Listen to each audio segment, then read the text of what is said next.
Myneni edutech limited వారి way to MBBS we care for your dreams 500 పై చిలుకు విద్యార్థుల్ని సక్సెస్ఫుల్గా డాక్టర్లుగా తీర్చిదిద్దిన సంస్థ వే టు ఎంబీబీఎస్ 15 సంవత్సరాలుగా 2 తెలుగు రాష్ట్రాల నుంచి విద్యార్థుల్ని వివిధ దేశాల్లోని ప్రముఖ యూనివర్సిటీల్లో ఎంబీబీఎస్ చేస్తున్నారు. ఈ సంస్థ స్థాపన ఒక మంచి ఆశయంతో సంకల్పంతో స్థాపించారు. వే టు ఎంబీబీఎస్ సంస్థ స్థాపకులు మీకు అందుబాటులో ఉంటూ మిమ్మల్ని డాక్టర్లుగా తీర్చిదిద్ది మీరు కన్న కలల్ని మీ తల్లిదండ్రుల ఆశయాల్ని నెరవేర్చే సంస్థ way to MBBS. Way to MBBS స్థాపకులు ఒకరైన డాక్టర్ కె చైతన్య గారు ఈ రోజున మన స్టూడియోకి ఇచ్చేశారు. డాక్టర్ కె చైతన్య గారి గురించి చూసుకుంటే ఎంబీబీఎస్ విదేశాల్లో పూర్తి చేసి హైదరాబాద్లోని ప్రముఖ హాస్పిటల్స్ అయిన యశోదాలో 7 సంవత్సరాలు, కిమ్స్ గ్రూప్ ఆఫ్ హాస్పిటల్స్లో 3 సంవత్సరాలు మరియు మల్లారెడ్డి హాస్పిటల్లో చేస్తూ కూడా ఎంతోమంది విద్యార్థుల్ని విదేశాల్లో ఎంబీబీఎస్ చేసే అవకాశాలు ఇచ్చారు. ప్రస్తుతం తనలాగే చాలామంది విద్యార్థులను కూడా డాక్టర్లుగా తీర్చిదిద్దాలనే సంకల్పంతో ఆ జాబ్ని వదిలి ఇప్పుడు ఈ సంస్థను స్థాపించారు. ఈ రోజున మన స్టూడియోలో ఉన్నారు కాబట్టి ఒకసారి చైతన్య గారితో అడిగి మరిన్ని వివరాలు తెలుసుకుందాం. చైతన్య గారు నమస్తే సార్. నమస్తే. వెల్కమ్ టు మహా న్యూస్. ఏంటి సార్ మీ కెరీర్ అంతా సూపర్గా యశోదాలో అలాగే కిమ్స్లో మల్లారెడ్డి దాంట్లో చేస్తూ ఏంటి సడన్గా అంత కెరీర్ ఉన్నదాన్ని సడన్గా వదిలేసి ఈ యొక్క వే టు ఎంబీబీఎస్ అనే సంస్థ స్థాపించడం వెనుక ఏంటి మీ ఆశయాలు ఏంటి? సార్ ఇప్పుడు మనం చూసుకున్నట్లయితే డాక్టర్ వృత్తి అనేది అత్యున్నతమైన వృత్తి. ఒక డాక్టర్ కావాలనే కళని నెరవేర్చుకోవడానికి మన సామాన్య ప్రజలు పడే కష్టం అంతా ఇంత కాదు. మన దేశంలో ఎంతోమంది విద్యార్థులు డాక్టర్లు అవ్వాలని కళని నెరవేర్చుకోలేక సాధారణ కోర్సులు చేసుకొని కళని కలగానే నెరవేర్చుకున్న వాళ్ళు ఉన్నారు సార్.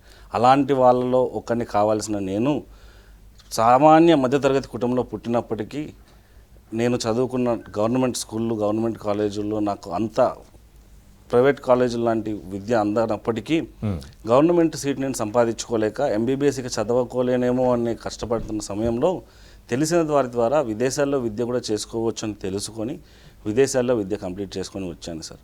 ఈ క్రమంలో వచ్చిన తర్వాత అందరిలాగానే ఇక్కడ నేను ఉద్యోగం చేసుకుంటూ ఎవరైనా వెళ్ళాలి అనే సమయంలో నేను వారికి అప్పుడు మనకి అందుబాటులో ఉన్న మిత్రుల తోడ్పాటు ద్వారా వాళ్ళని విదేశాలకు పంపించడం జరిగింది. అలాంటి సమయంలో ఇక్కడ మంచి ఉద్యోగం, మంచి సంపాదన ఉన్నప్పటికీ నేను ఒక డాక్టరే నేను 10 మందికి సాయం చేసినప్పుడు నాకు కలిగిన ఆనందం అదే నాలాంటి వాళ్ళని ఇంకొక 100 మందిని తయారు చేయగలిగితే 100 రెట్లు అవుతుందనే ఉద్దేశంతో నేను ఈ వ్యవస్థను స్థాపించడం జరిగింది సార్. మా యొక్క ఈ వ్యవస్థ యొక్క ముఖ్య ఉద్దేశం సామాన్య ప్రజలకి ఇక్కడ గవర్నమెంట్ సీటు రాక ప్రైవేటు కాలేజీల్లో ప్రైవేటు సీట్లు సంపాదించుకోలేక వాటిని భరించలేక డాక్టర్ కావాలనే కళని చంపుకోవాలనుకుంటున్న వాళ్ళకి ఇంకొక సువర్ణ అవకాశం లాగా దీన్ని అందించాలనే ఒక ముఖ్య ఉద్దేశంతో మా ఈ వే టు ఎంబీబీఎస్ని స్థాపించాము సార్. ఈ వ్యవస్థని ఒక 2 డాక్టర్లను కలిసి స్థాపించాము. దాంట్లో ఒకరైన నేను డాక్టర్ చైతన్య, ఇంకొకరు డాక్టర్ మైనేని తేజ. ఇద్దరము కలిసి మా ఆశయం ఒకటే అండి, మాలాంటి డాక్టర్లని ఇంకెంతోమందిని మన దేశానికి అందించాలనేదే మా ఒక కోరిక. ఓకే. ఇప్పుడు మీరు విదేశాల్లో ఎంబీబీఎస్ చదివించడానికి మీరు విద్యార్థులను తయారు చేస్తారు. ఏంటి దానికి ఏదైతే ఇక్కడ ర్యాంక్స్ తక్కువ వచ్చినా వాళ్ళకి మీరు విదేశాల్లో చదివించడానికి మీరు హెల్ప్ చేస్తారంటారు. ఏంటి ముఖ్యంగా ఉండాల్సిన ఆ విద్యార్థులకి ఏంటి ఎలాంటి క్వాలిఫికేషన్స్ ఉండాలి విదేశాల్లో ఎంబీబీఎస్ చదవాలంటే మీరు ఎలాంటి విషయాలు చెప్తారు? సార్, ఒక విద్యార్థి విదేశాల్లో ఎంబీబీఎస్ చదవాలి అంటే తనకి కావాల్సిన ముఖ్యమైన క్వాలిఫికేషన్ ఇక్కడ ఇంటర్మీడియట్ బైపీసీ చదివి ఉండి బైపీసీలో మినిమం 50% మార్కులు సంపాదించుకొని నీట్ క్వాలిఫై అయి ఉండాలి సార్. నీట్ అనేది ముఖ్యం. ఎందుకు అంటే మన చట్టాల ప్రకారం ఒక విద్యార్థి విదేశాల్లో ఎంబీబీఎస్ చదువుకొని వచ్చి మళ్ళీ తిరిగి మన దగ్గర కనుక తను ప్రాక్టీస్ చేయాలి అనుకుంటే, మన ఇండియన్ లైసెన్స్ తను తిరిగి సంపాదించాలి అనుకుంటే నీట్ క్వాలిఫికేషన్ అనేది అత్యంత ముఖ్యమైనది. సో మనకి కావాల్సినదల్లా తను డాక్టర్ కావాలి అనే దృఢ సంకల్పం, ఎంబీబీఎస్ చదవాలని సంకల్పం, పట్టుదల, ఇంటర్మీడియట్లో బైపీసీ అండ్ నీట్ క్వాలిఫికేషన్ అండి. ఈ 3 ఉంటే చాలండి మా దగ్గర డాక్టర్గా మేము తీర్చిదిద్దడానికి మేము రెడీగా ఉన్నాము. ఓకే. ఇప్పుడు మీరు ఏ దేశాలకు పంపిస్తున్నారు ఇప్పుడు విద్యార్థుల్ని? ఏ దేశాల్లో ఏ యూనివర్సిటీసు టాప్ 50 టాప్ 250 అని కూడా ఉన్నాయి. మరి ఏ యూనివర్సిటీసు ఏ దేశాల్లో? సార్, ముఖ్యంగా మీరు ఇప్పుడు ఒకటి గమనించాల్సింది ఏంటి అంటే ఇప్పుడు ఉన్న మార్కెట్లో విదేశీ వైద్య విద్య అనేది పలు దేశాల్లో జరుగుతున్నది. చాలామందే బయటికి పంపిస్తూ ఉన్నారు. కానీ మేము ఎలాగైతే మేము వెళ్ళి ఒక దేశంలో చదువుకొని వచ్చామో, ఒక దగ్గర మేము 6 సంవత్సరాలు మేము చదువుకొని తిరిగి వచ్చి మేము మా తల్లిదండ్రులు పడిన కష్టాలే కానివ్వండి, మా అనుభవాలు మంచివైనా చెడువైనా వాటన్నిటిని ఉద్దేశించుకొని మేము ఎంచుకున్న దేశాలు అతి తక్కువ. అసలు ఎక్కడైతే స్టూడెంట్కి పేరెంట్కి అన్ని రకాలుగా సదుపాయంగా అతి తక్కువ ఖర్చుతో ఉన్నత నాణ్యమైన విద్య ఇవ్వగలమో అక్కడ మాత్రమే మేము ప్రస్తుతానికి వారికి ఆ దేశాలకు మాత్రమే మేము వారిని పంపిస్తున్నాము. అందులో ముఖ్యంగా కజకిస్తాన్, జార్జియా, బార్బిడోస్, తజకిస్తాన్ ఈ దేశాలకు పంపిస్తున్నాం సార్. ఈ దేశాలు ఎందుకు అంటే వీటిలో సేఫ్టీ అనేది చాలా ఎక్కువగా ఉంటుంది. పిల్లలు ధైర్యంగా వెళ్ళి చదువుకొని రావచ్చు.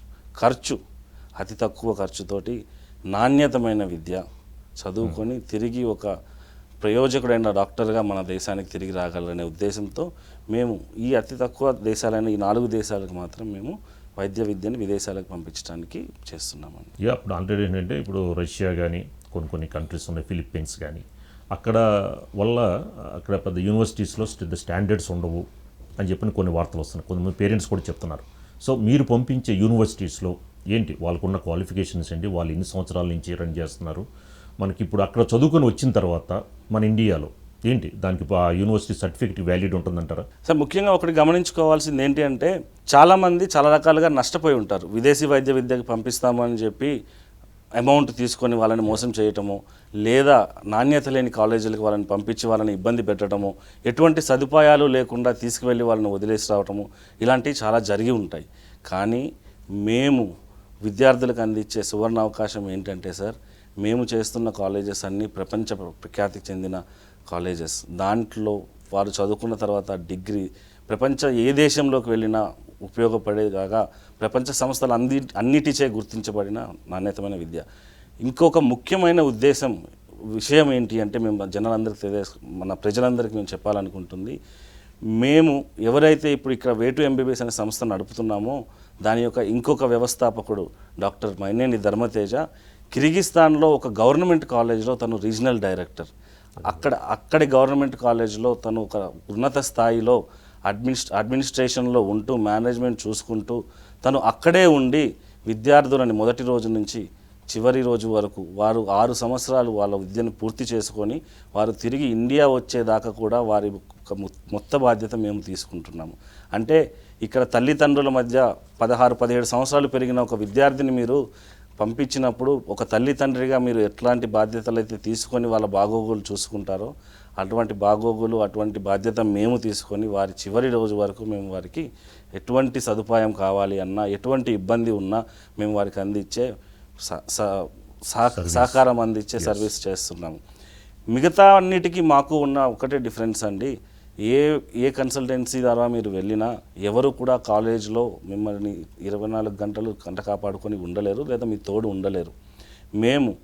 మాలో ఒకరైనా మా సంస్థ వ్యవస్థాపకుడే మా కాలేజ్ అయిన కజకిస్తాన్లోని కోక్షతో స్టేట్ మెడికల్ యూనివర్సిటీలో రీజనల్ డైరెక్టర్గా పనిచేస్తూ అక్కడే ఆల్రెడీ తనకి రెసిడెన్సీ ఉండి తను తన ఫ్యామిలీతో మొత్తంతో అక్కడే సెటిల్ అయ్యి తను అక్కడే ఉంటూ మొత్తం 6 సంవత్సరాలు అంటే మేము ఒక స్టూడెంట్ని మేము అడ్మిషన్ చేసాము ఈరోజు అంటే తను గ్రాడ్యుయేట్ అయ్యి మళ్ళీ ఇండియాలో తను ల్యాండ్ అయ్యే వరకు కూడాను తన పూర్తి బాధ్యత మాదే ఉంటుంది. అంత కేర్ తీసుకుంటారు మీరు? తప్పకుండా అండి, అది మేము చేసే ప్రామిస్. ఇప్పుడు అక్కడ చదువుకున్నప్పుడు మీరు అన్నప్పుడు తజికిస్తాన్ అన్నప్పుడు లాంగ్వేజ్ ప్రాబ్లమ్స్ ఉంటాయి, నెక్స్ట్ వాళ్ళకి ఫైనాన్షియల్ అసిస్టెన్స్ కానీ నెక్స్ట్ అమౌంట్ ట్రాన్స్ఫర్స్ కానీ ఇలాంటి విషయాలు అప్పుడు మీరు పూర్తి సహకారం అందిస్తారా? ఎన్ని సంవత్సరాలు 5 years అనుకోండి, 5 years మీరు వాళ్ళకి సహకారం అందిస్తూనే ఉంటారా కంటిన్యూస్గా? చాలా మంచి క్వశ్చన్ అడిగారు రాజు గారు. దీంట్లో మీరు అడిగిన వాటిల్లో 3 క్వశ్చన్స్ నాకు ఒక క్వశ్చన్లోనే మూడు వాటికి నేను ఆన్సర్ ఇవ్వాలనుకున్నాను. దీన్ని 3 క్వశ్చన్స్గా విభజిస్తే లాంగ్వేజ్ ప్రాబ్లం అండి. లాంగ్వేజ్ ప్రాబ్లం అనేది ఎప్పుడు వస్తుందంటే వైద్య విద్య అనేది మనకి లోకల్ లాంగ్వేజ్లో ఉన్నప్పుడు ఇబ్బంది కలుగుతుంది. కానీ మనం పంపించే కాలేజీలు అన్నింటిలోనూ వైద్య విద్య అనేది ఇంగ్లీష్లోనే ఉంటుంది. ఇంకొక చాలా యూనిక్ పాయింట్ మా యొక్క సంస్థ ద్వారా మేము విద్యార్థులకు అందించేది ఏంటి అంటే మా స్టూడెంట్స్ ఉన్న కాలేజెస్ అన్నింటిలోనూ ఇన్ హౌస్ ఇండియన్ ఫ్యాకల్టీ అనేది 365 days కాలేజ్లోనే ఉంటారు. అంటే మీరు చదువుతున్నది విదేశాల్లో అయినప్పటికీను మన దేశంలో మన ప్రొఫెసర్స్ మధ్యలో చదువుతుంటే మీకు ఎటువంటి కంఫర్ట్ అయితే ఉంటుందో అదే కంఫర్ట్ మేము అక్కడ వాళ్ళందరికీ అందజేయడం జరుగుతుంది.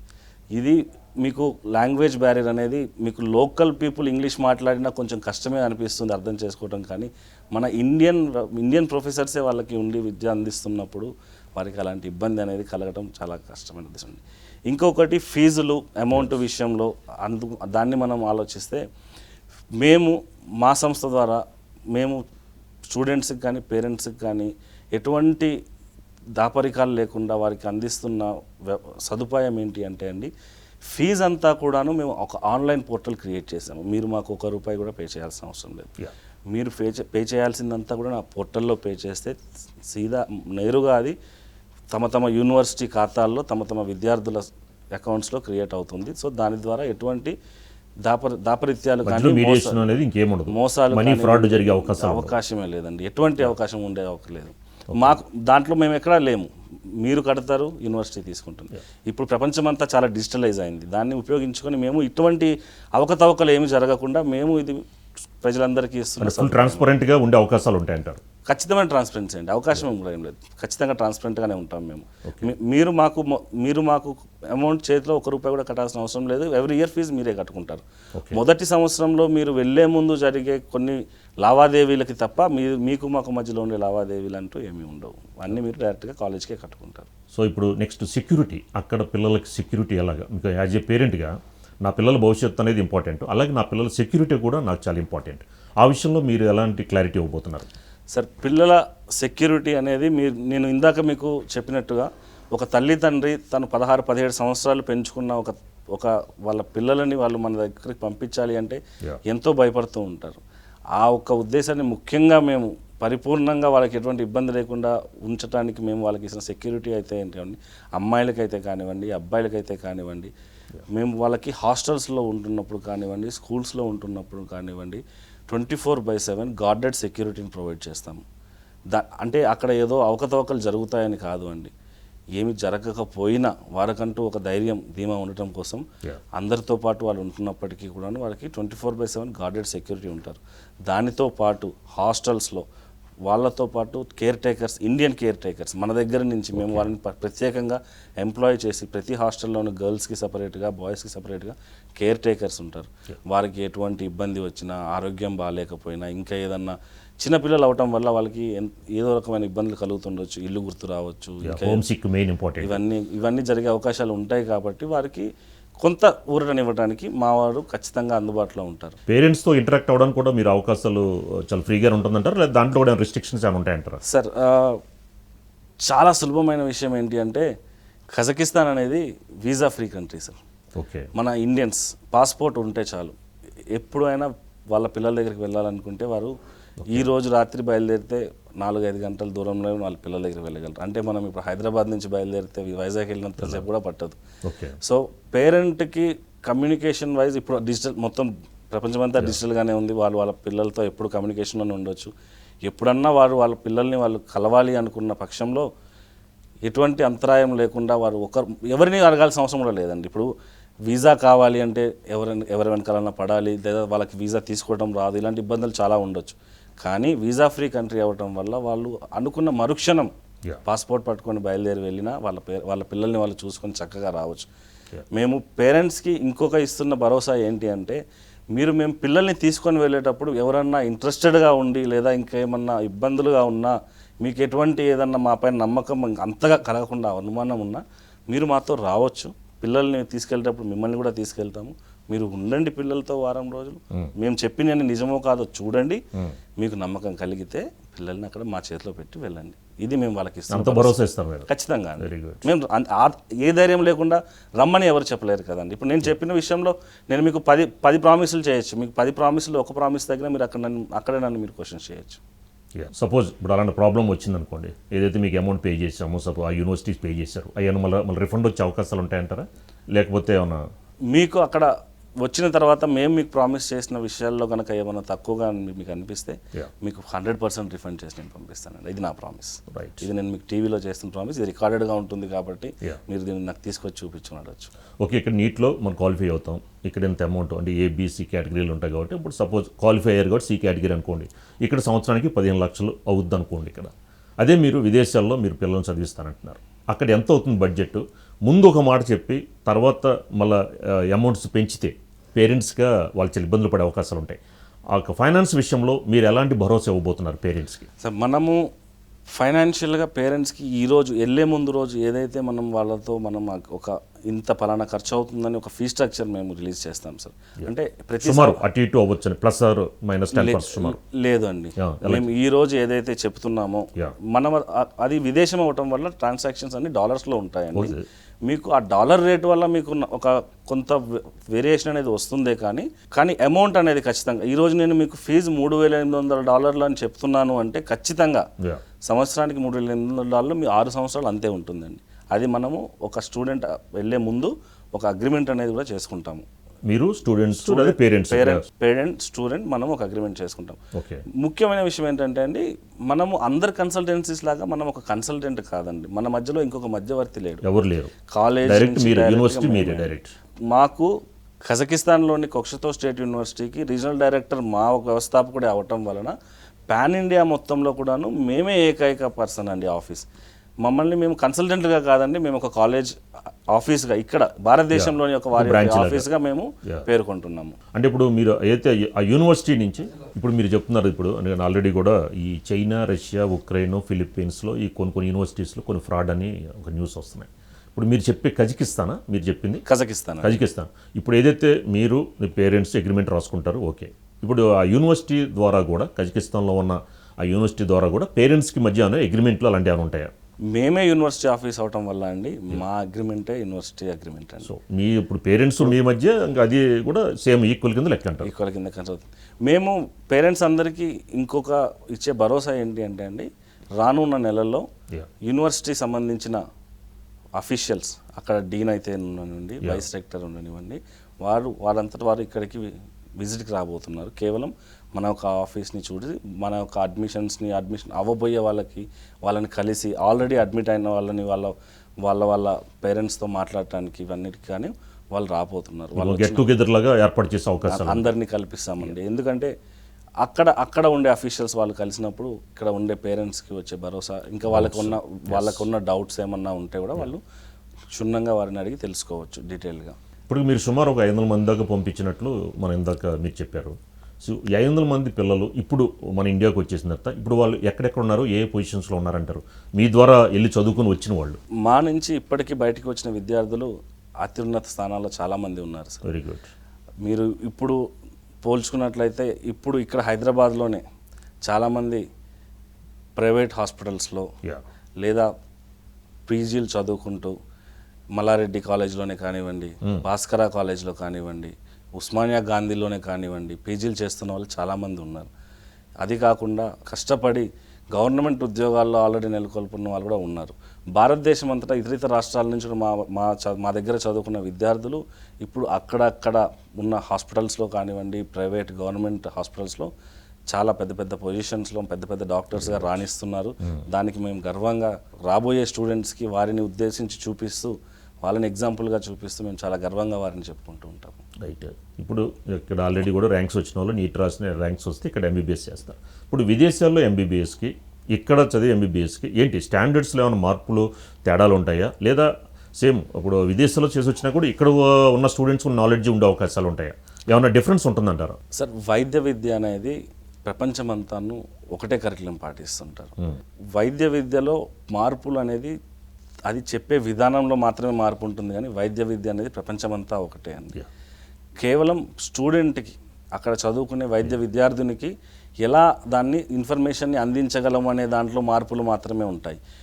ఇండియన్ ఎడ్యుకేషన్ స్టాండర్డ్స్కి ఇప్పుడు మేము చెప్తున్న కజకిస్తాన్లోని కానీ జార్జియాలో కానివ్వండి ఇతర కాలేజీల్లో ఉన్న స్టాండర్డ్స్కి మనం ఇప్పుడు కంపేర్ చేసుకున్నట్లయితే నేను అన్నిటితో చెప్పలేను, కానీ ఇక్కడ ఉన్న కొన్ని కాలేజీల కంటే కూడాను అక్కడ వైద్య విద్యనే ఎక్కువ స్టాండర్డ్స్లో ఎక్కువ మోడర్న్ టెక్నాలజీని ఉపయోగించుకొని మోడర్న్ 3D టెక్నాలజీ కానివ్వండి, మోడర్న్ VR టెక్నాలజీ కానివ్వండి, అత్యాధునిక పరికరాలను ఉపయోగించుకొని ప్రాక్టికల్స్ కానివ్వండి ఇవన్నీ అందించడంలో ఒక స్థాయి ముందులోనే ఉన్నాయని నేను గర్వంగా చెప్పగలనండి. Okay, right. ఇప్పుడు అక్కడ చేసి వస్తారు ఎంబీబీఎస్. ఇప్పుడు డైరెక్ట్గా మనం ఇండియాకి వచ్చేసిన తర్వాత ఇక డైరెక్ట్గా వాళ్ళ వృత్తి ఇక్కడ చేయొచ్చు అంటారా, లేదా దానికి ఏమైనా ఎగ్జామ్స్ ఉంటాయా? ఇక్కడ మనకి ఇండియా గవర్నమెంట్ ఎలాంటి రిస్ట్రిక్షన్స్ ఏమన్నా విధించే అవకాశం ఉంటుందా? వేరే దేశాల్లో చదివి వస్తే ఇక్కడ ఏమన్నా మళ్ళీ ఎగ్జామ్స్ రాసి వాళ్ళ దగ్గర సర్టిఫికేట్ తీసుకుంటేనే ఇక్కడ వీళ్ళు సర్వీస్ చేసే అవకాశాలు ఉంటాయంటారా?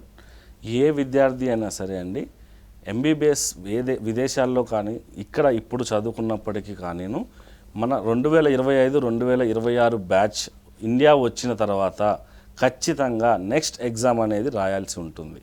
నెక్స్ట్ ఎగ్జామ్ రాసి దాంట్లో ఉత్తీర్ణత సంపాదించిన తర్వాత మాత్రమే వారికి ఇండియన్ గవర్నమెంట్ ఇక్కడ ఇండియాలో ప్రాక్టీస్ చేయడానికి లైసెన్స్ ఇస్తుంది. ఇప్పుడు దాకా కూడాను ఎఫ్ఎంజీఈ ఎగ్జామ్ అని ఫారెన్ మెడికల్ గ్రాడ్యుయేట్ ఎగ్జామ్ నడుస్తుంది సార్. కానీ ఇప్పుడు మన మెడికల్ కౌన్సిల్ వాళ్ళు వచ్చిన కొత్త నిర్దేశాల ప్రకారం ఈ బ్యాచ్ పాస్అవుట్ అయ్యి బయటికి వచ్చేసరికి వారు ఖచ్చితంగా నెక్స్ట్ ఎగ్జామ్ని క్లియర్ చేయాల్సిన అవసరం ఖచ్చితంగా ఉంటుంది. ఇప్పుడు ఇందులో యాజ్ ఎ పేరెంట్గా మా పిల్లల భవిష్యత్తు అనేది మీ చేతిలో పెడతాం, మీ పిల్లల భవిష్యత్తు బాధ్యత మీది అంటున్నారు. సపోజ్ ఏమైనా ప్రాబ్లమ్స్ వస్తాయి ఫైనాన్షియల్గా కానీ, అక్కడ స్టాండర్డ్స్ కానీ, అక్కడ సెక్యూరిటీ పరంగా కానీ, ఫుడ్ విషయంలో కానీ ఇలాంటి ప్రాబ్లమ్స్ వస్తే ఏంటి, దానికి మీరు ఎలాంటి భరోసా ఇస్తారు? అంటే చాలా డౌట్స్ ఉంటాయి పేరెంట్స్కి. సో ఈలోపు మీ దగ్గర జాయిన్ చేయాలంటే మా పిల్లల్ని ఇప్పుడు పేరెంట్స్తో కూడా మీరు మీట్ అయ్యి పేరెంట్స్కి మీరు భరోసా ఇస్తారు, మీరు ఏదో చెప్తారు, పేరెంట్స్ ఓకే చేస్తారు, మీకు అమౌంట్ కట్టేస్తారు. తర్వాత ప్రాబ్లమ్స్ వస్తే మళ్ళీ మీరు అదే మాట మీద ఉంటారా? లేదు మేము అప్పుడు అలా చెప్పలేదు ఇలా ఎందుకంటే ఈ మధ్య చాలా ఇన్సిడెంట్స్ జరుగుతున్నాయి. సో మీరు ఎలాంటి భరోసా ఇస్తారు పేరెంట్స్కి? సార్, ఈ పరంగా నేను ఇంకొక విషయం నేను చెప్పాలనుకుంటుంది ఏంటంటే, ఈరోజు ఏదైతే మేము పిల్లలకి ప్రామిస్ చేస్తున్నామో దీనికి మించి ఇంకా ఆధునిక లేదా ఇంకా మంచి సదుపాయాలు ఇవ్వడానికి మేము రోజు రోజుకి కృషి చేసి ఇంకా మెరుగుపరచుకోవడానికే ప్రయత్నిస్తామే కానీ ఇప్పుడు ప్రామిస్ చేసింది తగ్గడం అనేది జరగదు సార్. ఒకవేళ ఎలాంటి ఇబ్బందులైనా వస్తే మేము మా సంస్థ ప్రతినిధి మీతో పాటు 365 రోజులు అక్కడే మీతోనే ఉంటాడు కాబట్టి మీరు ఏ రోజన్నా అతనిని ఇమీడియట్గా మీరు వెళ్ళి కలవటం జరగవచ్చింది. ఒకవేళ మనం చేసే ఒక పని 100 మంది ఉంటే 100 మందికి నచ్చకపోవచ్చండి. 100 మందిలో ఒకరికి ఎవరికైనా ఇబ్బంది ఉంటే వారిని ఎలా మనం దాంట్లో ఇది చేయగలం అనే దాన్ని ఒకసారి డిస్కస్ చేసి తనకి ఏమన్నా ప్రత్యేకమైన సదుపాయాలు ఏమన్నా అవసరం పడుతున్నాయి అంటే వారికి మనం ఇవ్వడానికి దానికి ప్రత్యేకమైన సదుపాయాలు అందించడానికి ప్రయత్నిస్తాము. ఒకవేళ అప్పటికీ తను చేయలేకపోతున్నాడు అంటే లోపం ఎక్కడ ఉంది, తనలో ఉందా మన వ్యవస్థలో ఉందా అనేది కూడా మేము ప్రశ్నించుకోవడం జరుగుతుంది. లోపం నాలో ఉంటే 100కి 100% దాన్ని నేను రెక్టిఫై చేసుకొని మీకు అక్కడే చూపిస్తాను. బట్ లోపం ఉండే అవకాశం 0, అది జరగదు. ఓకే, వెరీ గుడ్ చైతన్య గారు. అలాగే ఇప్పుడు మీరు పంపిస్తున్నారు పిల్లలు, ఓకే వాళ్ళు చదువుకుంటున్నారు వస్తున్నారు. ఇప్పుడు మీ దగ్గర కొత్తగా జాయిన్ అయ్యే విద్యార్థులు అనుకోవచ్చు, వాళ్ళ చేత వీళ్ళకి ఇంటరాక్ట్ చేయించి మేము ఇలా వే2 ఎంబీబీఎస్ ద్వారా వెళ్ళాము, మాకు అంతా ఓకే, మేము అక్కడ ఏదైతే వీళ్ళు ఇక్కడ మనం ప్రామిస్ చేశారో అవన్నీ నాకు నిలబెట్టుకున్నారు అని చెప్పే విధానంలో ఏదైతే మీ పూర్వ విద్యార్థుల చేత ఇప్పుడు కొత్తగా చేరే విద్యార్థులకి ఏంటి ఏమైనా సజెషన్స్ కానీ వీళ్ళకి ఇంకా మరింతగా కాన్ఫిడెన్స్ వచ్చే లెవెల్లో ఏమన్నా వాళ్ళిద్దరి మధ్య ఇంటరాక్షన్ ఇలాంటివి పెట్టే అవకాశాలు అని ఉంటాయంటారా? సార్, మనము ఇప్పటికీ ఎన్నో సంవత్సరాల నుంచి మనం స్టూడెంట్స్ని పంపిస్తుండటం వల్ల మా దగ్గర అన్ని ప్రదేశాల నుంచి స్టూడెంట్స్ ఆల్రెడీ ఇప్పుడు చదువుతున్న వాళ్ళు ఉన్నారు, ఆల్రెడీ బయటికి వచ్చిన వాళ్ళు ఉన్నారు. ఇప్పుడు మన దగ్గరికి ఎవరన్నా కొత్తగా అడ్మిషన్ కోసం వస్తే ఆ ప్రదేశాల్లో మా దగ్గర ఆల్రెడీ చదువుతున్న విద్యార్థులే కానివ్వండి, కంప్లీట్ చేసుకున్న విద్యార్థులే కానివ్వండి, వాళ్ళ నెంబర్స్ ముందు మేము వాళ్ళకి ఇవ్వడానికి ఎప్పుడు సంకోచించము. ముందుగా వాళ్ళని కలిసి వాళ్ళతో మాట్లాడి ఒక నమ్మకము ఒక ధైర్యం తెచ్చుకున్న తర్వాతనే మీరు ముందుకు ప్రొసీడ్ అవ్వచ్చు. దాంట్లో ఎటువంటి సంకోచము లేదు. ఎందుకంటే దాపరికం ఉన్న దగ్గరనే మనము వెనకడుగు వేయాలి. మన దగ్గర ఎటువంటి దాపరికాలు లేనప్పుడు మనం చాలా క్రిస్టల్ క్లియర్గా మనం అన్ని సర్వీస్ ఇచ్చే మనం అన్ని ముందు పెడుతున్నప్పుడు పూర్వ విద్యార్థులను ఒకసారి సంప్రదించిన తర్వాత మీకు ఉన్న డౌట్స్ అన్నీ వాళ్ళతో క్లారిఫై చేసుకున్న తర్వాత వాళ్ళతో కూర్చొని వాళ్ళతో మీకు డిస్కస్ చేసుకున్న తర్వాతనే మా దగ్గర మీరు ప్రొసీడ్ అవ్వచ్చు. అట్లా మేము బై డిఫాల్ట్ స్టాండర్డ్గా వచ్చిన వాళ్ళందరికీ కూడాను వాళ్ళ ఏరియాస్లో ఉన్న పాత స్టూడెంట్స్ నెంబర్స్ అనేది ఇవ్వడానికి మేము ఆల్రెడీ ముందు నుంచే మేము సిద్ధంగా ఉన్నాము. ఆల్రెడీ ఇప్పటి నుంచి మేము పాటిస్తున్న ప్రాసెస్ కూడా అదే. ఓకే చైతన్య గారు, ఇప్పుడు ఇందులో ఇంకొకటి, ఇప్పుడు ఇక్కడ రియల్ ఎస్టేట్ వ్యాపారాలు చేయాలనుకోండి, దానికి రేరా కానీ హెచ్ఎండిఏ పర్మిషన్స్ ఇవన్నీ కావాలి. ఆ స్టాండర్డ్స్ ఉంటేనే సో ఆటోమేటిక్గా మనం ఆ కంపెనీని కన్సల్ట్ చేస్తాం. అలాగే ఇప్పుడు మీరు వే2 ఎంబీబీఎస్ అంటున్నారు, మీ యొక్క స్టాండర్డ్స్ని మేము బిలీవ్ చేయాలంటే మీకు ఏమైనా గవర్నమెంట్ ఆఫ్ ఇండియా నుంచి మీకు ఏమైనా సర్టిఫికేట్స్ ఉంటాయా? ఆ సర్టిఫికేట్స్ వ్యాలిడ్ అయితేనే ఆ స్టాండర్డ్స్ ఉంటేనే మీ దగ్గర జాయిన్ అలాంటి ఏమైనా రెస్ట్రిక్షన్స్ కానీ అలాంటి సర్టిఫికేట్స్ కానీ ఏమైనా ఉంటాయా? మీరు అలాంటివి మీకు ఏమైనా ఉన్నాయా? మన వేటు ఎంబీబీఎస్ అనే సంస్థ మైనన్ ఎడ్యుటెక్ ప్రైవేట్ లిమిటెడ్ ద్వారా స్థాపించిన వేటు ఎంబీబీఎస్ అనే సంస్థకి గవర్నమెంట్ ఆఫ్ ఇండియా నుంచి స్టార్టప్ ఇండియా సంస్థగా ఆల్రెడీ గుర్తింపు పొంది ఉన్నాము సార్. అదే కాకుండా ISO 9001 ప్రమాణాలని మనం పూర్తి చేసుకొని ISO సర్టిఫికేషన్ కూడా మనం పొంది ఉన్నాము సార్. ఇదే కాకుండా మళ్ళీ నేను మొత్తానికి చెప్తున్న పాయింట్ ఏంటి అంటే మనము స్టూడెంట్ని బయటికి పంపిస్తున్నప్పుడు మనం చూసుకోవాల్సింది ఎక్కడికి వెళ్తున్నాడు, ఎలా వెళ్తున్నాడు అనేది. మనం పంపించే కాలేజెస్ అన్నీ కూడాను విశ్వవ్యాప్తంగా విదేశాలలో అన్ని సంస్థలచే గుర్తింపు పొందిన సంస్థలు. ఎక్కడా కూడాను వాటికి ఇబ్బంది అంటే సర్టిఫికేట్కి ఎంత ప్రఖ్యాతి ఉంటుందంటే మీరు ఏ దేశంకి వెళ్ళినా ఆ సర్టిఫికేట్తో ఆ కంట్రీలో ఉండే లైసెన్స్ ఎగ్జామ్ని క్లియర్ చేసుకొని ధైర్యంగా ప్రాక్టీస్ చేసుకోవచ్చు. ఫైనల్గా యాజ్ ఏ పేరెంట్గా ఇప్పుడు మా అబ్బాయిని మీ దగ్గర పంపించాలి, మా అబ్బాయిని నేను డాక్టర్ చదివించాలి అని చెప్పే ఉద్దేశంతో మిమ్మల్ని కన్సల్ట్ చేయాలంటే మీరు ఎలాంటి భరోసా కల్పించబోతున్నారు ఫైనల్గా? సార్, మీరు యాజ్ ఏ పేరెంట్ మీరు చూసుకోవాల్సింది 3. 1, నేను మా పిల్లవాడిని సురక్షితమైన ప్రదేశానికి పంపిస్తున్నానా లేదా. నేను మీకు ఎంత ధైర్యంగా చెప్పగలను అంటే మేము మీరు పంపించే ప్రతి కాలేజీలోనూ మేము ఇచ్చే సెక్యూరిటీ, సేఫ్టీ స్టాండర్డ్స్, మనం పంపించే దేశాల్లో ఉండే సేఫ్టీ పరిమాణాలు చాలా ఎక్కువ. మోరోవర్ రెండవది మీరు చూసుకోవాల్సింది నాణ్యత. మా పిల్లవాడిని సరైన చదువు ఇప్పించగలుగుతున్నానా లేదా అని. ప్రపంచ పరిమాణాల్లో ప్రపంచవ్యాప్తంగా ఎంతో గుర్తింపు పొందిన కాలేజెస్ అవటం వలన ఇండియాకి ఏమాత్రం తీసిపోకుండా చదువు స్టాండర్డ్, ఎడ్యుకేషన్ స్టాండర్డ్స్ అనేవి మనం మెయింటైన్ చేస్తూ మన కాలేజెస్లో మనము ఎడ్యుకేషన్ ఇప్పిస్తున్నాం కాబట్టి మీరు నాణ్యత విషయంలో భయపడాల్సిన అవసరం లేదు. 3వది ఖర్చు. మీరు కనుక చూసుకున్నట్లయితే ఇప్పుడు ఉన్న వైద్య విద్య పరిమాణాల్లో ఇక్కడ ఒక పేమెంట్ కేటగిరీలో జరిగేసి ఖర్చుతో పోల్చుకున్నట్లయితే ఇక్కడ 1 సంవత్సరానికి అయ్యే ఖర్చులో ఆల్మోస్ట్ అక్కడ మన విద్య మొత్తం 6 సంవత్సరాలు కూడా కంప్లీట్ చేసుకొని రాగలగడం జరుగుతుంది. సో పేరెంట్గా మీకు ఒకసారి మేము ప్రామిస్ చేస్తుంది ఏంటి అంటే అండి, ఒకసారి బాబుని విదేశాలకి పంపించాలనుకునే ముందు 4-5 యూనివర్సిటీల గురించి రీసెర్చ్ చేసుకొని దాంట్లో అక్కడ ఇప్పుడు ఇక్కడ మీరు ఎవరైనా కన్సల్టెంట్ని కలిస్తే వారికి ఎంతవరకు సదుపాయాలు ఇవ్వగలుగుతున్నారు, వారితో వారు మేము ప్రామిస్ చేసినట్లుగా మొదటి రోజు నుంచి ఆఖరి రోజు వరకు వారు ఉంటున్నారా, అక్కడే స్టూడెంట్తో ఉండగలరా, ఇవన్నీ వారు ప్రామిస్ ఫుల్ఫిల్ చేయగలుగుతున్నారా అనేది ఒకసారి మీరు తెలుసుకొని తర్వాత మీరు మమ్మల్ని సంప్రదించవచ్చు. రైట్, థ్యాంక్ యూ చైతన్య గారు. ఇది చూశారు కదా, చైతన్య గారు ఏదైతే వేటు MBBS ఈ యొక్క అంశాన్ని తీసుకుని మీరు ధైర్యంగా మీరు మమ్మల్ని కన్సల్ట్ చేయొచ్చు. మీ పిల్లల భవిష్యత్తు మాది బాధ్యత అంటున్నారు. సో మీకు if you're interested then please contact వేటు MBBS. ఇవి ఇప్పటివరకు ఉన్న అప్డేట్స్. చూస్తూనే ఉండండి మహా న్యూస్.